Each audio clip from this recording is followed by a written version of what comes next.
Smashing success. Philippines aces hosting of historic WTA 125 women's tourney. Manila, Philippines. It's an A+ grade for the Philippines in serving as host of a Women's Tennis Association tournament for the first time in history at the new-look Rizal Memorial Tennis Center. From players to coaches, WTA officials and fans, the country passed the test across the board with flying colors for now a bigger chance of staging higher-level tournaments in the coming years. It's a smashing success.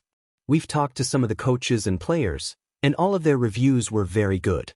There are minimum standards, court, venue, hotel, that were supervised by the WTA, but I think we went beyond that, including the exceptional hospitality of the Filipino people. Lahat masaya and want to be part of something great, beamed Philippine Tennis Association, PhilTA, Secretary General and Navota's City Mayor John Ray Tiangco, a former tennis player himself. Well, to tell you the truth, it's an excellent turnout. If you're asking me if the Philippines would be ready to do a tournament of a higher caliber, then they're ready, said WTA Supervisor Cristina Romero Contla from Mexico. The Philippines never had a tennis tournament of international standards as the WTA until this year, with the Philippine Sports Commission led by Chairman Patrick Pato Gregorio and the PhilTA teaming up to make it happen, thanks to an inspiration from world sensation Alex Ila. Although Ila failed to reach the final of her first professional home tournament, the bigger picture of trying to impress the world with the country's capability to stage international events was achieved, not to add a thrilling finale that was supported by the Filipinos nonetheless. Tickets, in fact, were sold out from day one to the final with or without Ila as crowd darling Donna Vekic of Croatia and eventual champion Camila Osorio of Colombia were showered by an equally warm love from the home fans. For the WTA, that exceptional Filipino hospitality, marked by the nail salons, spas and other wellness service inside the venue atop the standardized gyms, hotels and courts, was the X factor, putting the Philippines in a league of its own compared to other countries as a host. Well, I have to say that I have done several 125s and I have to say this has a very high standard for it. Actually, it competes with 250s in different categories. And I think that the most important part is that we all felt very welcome here in the Philippines, added Contla. The distinguished players, who have been all over every city for the year-round WTA tour, agreed.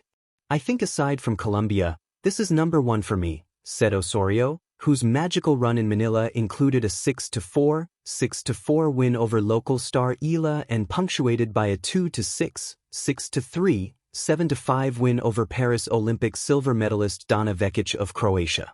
I've never seen many people in my match away from home. It's a pleasure to play for you. I hope I can come back. It was really a pleasure playing in front of you.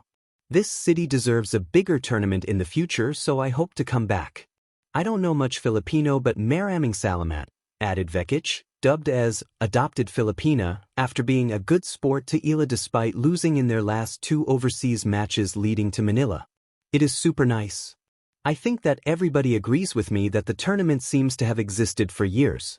It is so well organized, added German legend Tatjana Maria, the number one seed in the trailblazing tourney. It is super good here. Everyone is super kind. All of these signs lead to a WTA 250 next year, most if not everyone expects. But while the country checked all the boxes in its first WTA foray as part of a 3-year contract with the WTA, and as much as Filipino fans wanted it, there's more to it than hosting a 250 or higher level. Compared to the 125 level, which the WTA owns and offers for franchise in up to 60 cities each year, the 250s, 500s and 1000s are already set annually with ownership from private entities. Of course, people want bigger and better ones, that's expected. But it's a different process, Tiangco clarified. We'll have to deal with them. It's either you lease or buy it, so we have to negotiate. It's not a sure thing. For now, while trying to pull all the stops for 250s and higher tournaments, the Philippines will make the most out of its WTA franchise even with the base 125 levels, along with the planned hosting of Asian Junior and ITF tournaments. Smashing success, Philippines aces hosting of historic WTA 125 women's tourney. In the heart of Manila, under equatorial sunshine and amidst the cheers of an enthusiastic crowd, history was made. The 2026 Philippine Women's Open, a WTA 125 event, marked a groundbreaking chapter in Philippine sports history, the first time a Women's Tennis Association, WTA, recognizes and stages a professional tour event on Filipino soil.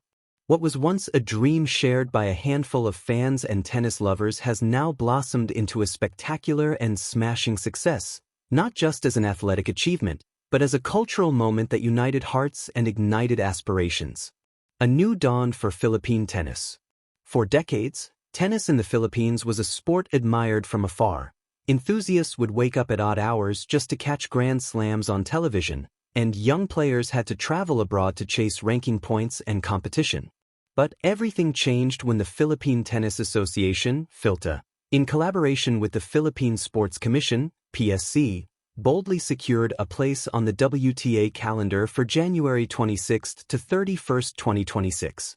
With $115,000 in prize money and a field of global competitors, the Philippine Women's Open brought world-class tennis right to the tropical streets of Manila. The venue, the Rizal Memorial Tennis Center, was transformed for this historic moment. Once a quiet home for local competitions, the courts were renovated, facilities upgraded, and the venue prepared to meet and exceed WTA standards, a symbol of ambition made concrete, literally and figuratively. Filipino hospitality takes the spotlight. From the tournament's outset, it was clear that this event was more than tennis. It was a grand celebration of Filipino hospitality, a quality repeatedly praised by visiting players, coaches, officials, and spectators alike. With world tennis officials noting that the Philippines went beyond the minimum standards in terms of courts, facilities, accommodations, and overall event organization, the country showcased a welcoming spirit that became one of the event's defining features. Players pointed to the warmth of the crowd, the smooth organization, and even the thoughtful touches around the venue, from wellness services to a vibrant atmosphere, as the X factor that distinguished the Philippines as a host nation. "Everyone felt very welcome here," said one WTA official, reflecting a sentiment shared by many. This outpouring of Filipino hospitality turned a sporting event into an emotional experience for visitors and locals alike, leaving an indelible impression that goes well beyond the scorecards. The thrills of competition. But the success of the tournament wasn't just in the ceremony or the organization, it was in the drama on the court.